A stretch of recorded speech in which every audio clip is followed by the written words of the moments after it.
भारत में राष्ट्रपति के चुनाव का बिगुल बज चुका है। राष्ट्रपति का चुनाव आम जनता के वोटों से तय नहीं होता। राष्ट्रपति चुनाव के लिए संविधान में अलग से नियम बनाया गया है। देखिए हमारी एक खास रिपोर्ट। हमारा संविधान पूरे विश्व के तमाम संविधानों से मिला जुला कर बनाया गया है। हमारे यहाँ प्रधानमंत्री सर्वोच्च पावर रखता है, जो कि ब्रिटेन के पार्लियामेंट्री सिस्टम से लिया है। वहीं अमेरिका में राष्ट्रपति ही सर्वे सर्वा होता है। ऐसे ही तमाम देशों का अपना अपना संविधान है।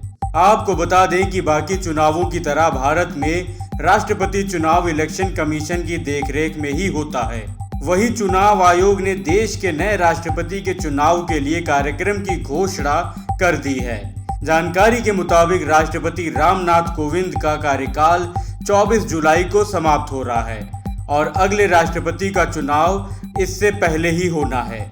आपको बता दें कि भारत में राष्ट्रपति के चुनाव की प्रक्रिया थोड़ी जटिल होती है।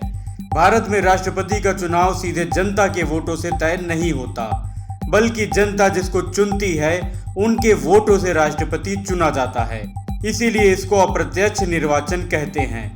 बता दें कि राष्ट्रपति चुनाव में सांसद और विधायक ही मतदान कर सकते हैं। राष्ट्रपति चुनाव में संसद में नामित सदस्य और विधान परिषदों के सदस्य वोट नहीं डाल सकते हैं, क्योंकि ये जनता द्वारा सीधे नहीं चुने जाते। राष्ट्रपति का चुनाव एक निर्वाचक मंडल करता है, जिसका संविधान के आर्टिकल 54 में उल्लेख है। यानी जनता अपने राष्ट्रपति का चुनाव सीधे नहीं करती, बल्कि उसके वोट से चुने गए लोग करते हैं। वहीं इस चुनाव में सभी प्रदेशों की विधानसभाओं के चुने गए मेंबर और लोकसभा तथा राज्यसभा में चुनकर आए सांसद वोट डालते हैं। राष्ट्रपति की ओर से संसद में नॉमिनेटेड मेंबर वोट नहीं डाल सकते। राज्यों की विधान परिषदों के सदस्यों को भी वोटिंग का अधिकार नहीं है, क्योंकि वे जनता द्वारा चुने गए सदस्य नहीं होते हैं। इस चुनाव में खास तरीके से वोटिंग होती है, जिसे सिंगल ट्रांसफरेबल वोट सिस्टम कहते हैं।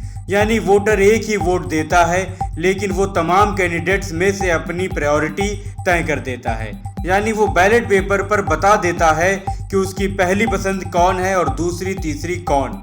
यदि पहली पसंद वाले वोटों से विजेता का फैसला नहीं हो सका, तो उम्मीदवार के खाते में वोटर की दूसरी पसंद को नए सिंगल वोट की तरह ट्रांसफर किया जाता है। इसीलिए इसे सिंगल ट्रांसफरेबल वोट कहा जाता है। वहीं वोट डालने वाले सांसदों और विधायकों के वोट का वेटेज अलग अलग होता है। दो राज्यों के विधायकों के वोटों का वेटेज भी अलग होता है। ये वेटेज जिस तरह से तय किया जाता है, उसे अनुपातिक प्रतिनिधित्व व्यवस्था कहते हैं। वर्तमान में देश के राज्यों के सभी विधायकों के वोट का वैल्यू 5,43,231 है। वहीं लोकसभा के सांसदों का कुल वैल्यू 5,43,200 है। विधायक के मामले में जिस राज्य का विधायक हो, उसकी आबादी देखी जाती है। इसके साथ उस प्रदेश के विधानसभा सदस्यों की संख्या को भी ध्यान में रखा जाता है। वेटेज निकालने के लिए प्रदेश की पॉपुलेशन को इलेक्टेड एमएलए की संख्या से डिवाइड किया जाता है। इस तरह जो नंबर मिलता है उसे फिर 1000 से डिवाइड किया जाता है। अब जो आंकड़ा हाथ लगता है, वही उस राज्य के एक विधायक के वोट का वेटेज होता है। 1000 से भाग देने पर अगर शेष 500 से ज्यादा हो तो वेटेज में 1 जोड़ दिया जाता है।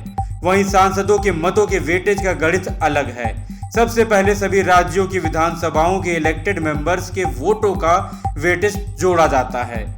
अब इस सामूहिक वेटेज को राज्यसभा और लोकसभा के इलेक्टेड मेंबर्स की कुल संख्या से डिवाइड किया जाता है।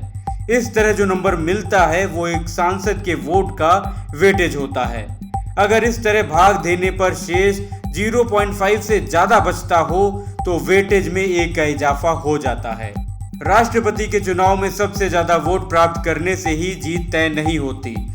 राष्ट्रपति वही बनता है जो वोटरों यानी सांसदों और विधायकों के वोटों के कुल वेटेज का आधा से ज्यादा हिस्सा प्राप्त करे।